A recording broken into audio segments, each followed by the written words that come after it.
speaking of Elisa's book called Positive Pagan, Staying Upbeat in an Offbeat World, would you tell us a bit about it and why you decided to write this book? I actually happen to have it right here. Yeah. So I write a blog for Pathos called Witch Indeed, and it's pretty much just about my life here in Asheville and things I'm interested in. And so at one point, this was in 2019, and I was getting sort of fed up with like the constant negativity. And, you know, the pagan community is no different than other communities, but there was a lot of grouching going on and a lot of complaining. And I don't know, I just felt sometimes it just comes over me.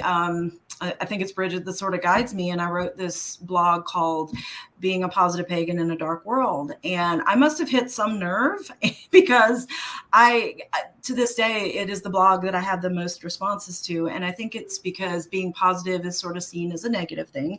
And I was just all about like, well, you know, complain all you want. I'm down for a good vent session, but it doesn't do anything. And for me, positivity is an energy that you can tap into to get things done. And so since I had such a response, I had an opportunity to present it to Llewellyn as a book idea. And I was like, hey, I don't know what this is, but a lot of people have asked me about this and I haven't really seen a lot of books out there. What do you think about this idea? And I got a book contract from that.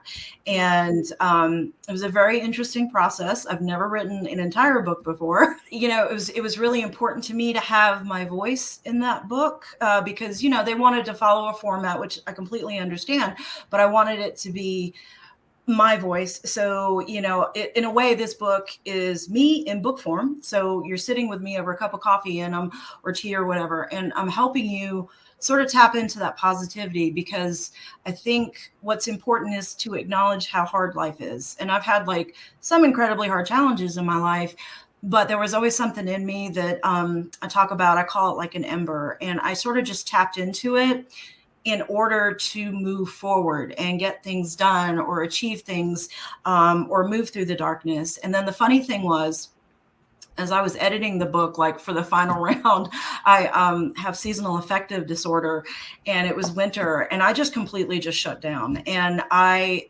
struggled for quite a few weeks. And it was one of those things where I didn't even realize I was struggling, but like the book felt like this anvil over my head and I couldn't move forward.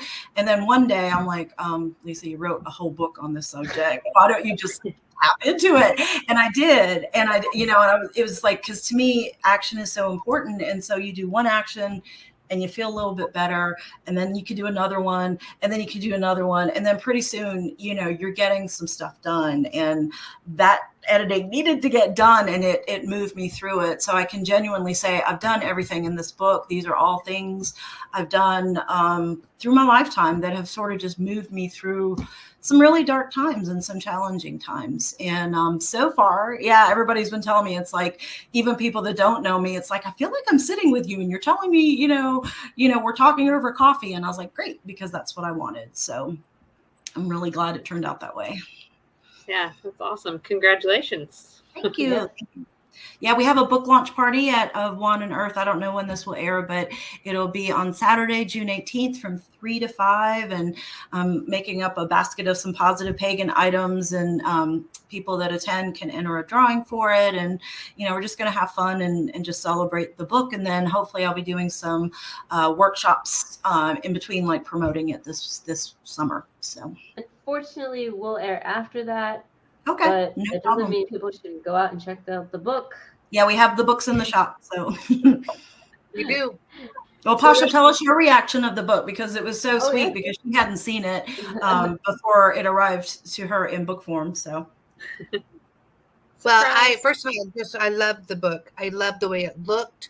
I loved the way it felt. I'm very sensitive to the vibes. Really sensitive to the vibe. So even just like when I pick up the book, it felt like I could feel all of the uplifting feelings inside. What I really liked about it was Lisa made it so easy. A lot of people get hung up on, am I going to do this right? Is it going to be, you know, whatever. But the first thing I opened to was a salt bowl ritual, and it was like salt. Oh, I got salt. No, oh, rosemary. I got rosemary. You know, like things that you have right in there, you know, right here. And the layout of it is very simple. It's very approachable. It's very doable. It's very welcoming. And to me, that feels like Lisa.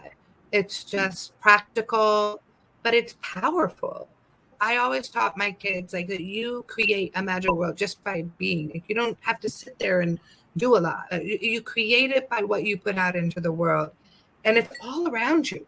It's already there. You don't have to have a secret ingredient or make a 2-hour ritual about it. You can create in a moment, in just a flash. And Lisa's book makes that really seem like it's true. You know, like it's easy to read. It's lighthearted. It's practical. It's so chock full. It's got so much information in it, but it doesn't feel overwhelming. You know, I don't know. It's just a good vibes book. I love it. I have it in my backpack, actually. Appreciate, Lisa, when you were kind of describing it too, how you said, you know, you made a note of how life is hard and people have challenges and difficulties. Everybody does.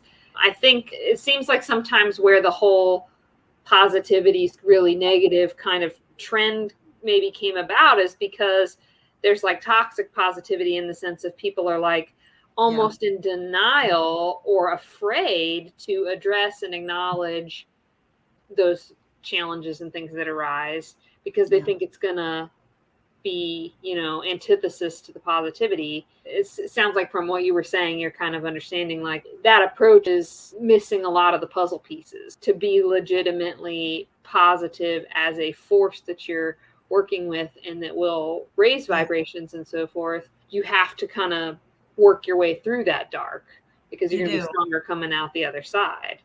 Yeah, both sides of it give you perspective. And that's why there's a sun and a moon on the cover, is because life isn't completely sunny and it's not completely dark. And we have to find our way, you know, to get through it. And yeah, now I'm actually talking on that subject on Sunday at like a virtual conference because it's like one of my favorite things. Like, what's the difference between toxic positivity and positive paganism? And I was just like, I get it. I completely get it.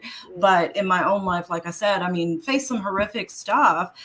But you know, what kept me going is I'm really grateful for, and I'm really delighted to be able to share that with other people and hopefully help them with that, you know, because I don't want people to feel alone. I want them to feel like can take charge of their life and they can get to their dreams or just get through the next day, you know? So that's how I made it really accessible and, you know, simple and practical. And that's just like music to my ears when people have been telling me that. So I'm really grateful. It's not preachy, and it's not like oh, don't cry or feel better. It doesn't feel like that. It's like, here's a way that you could, you know, raise the vibration in the room.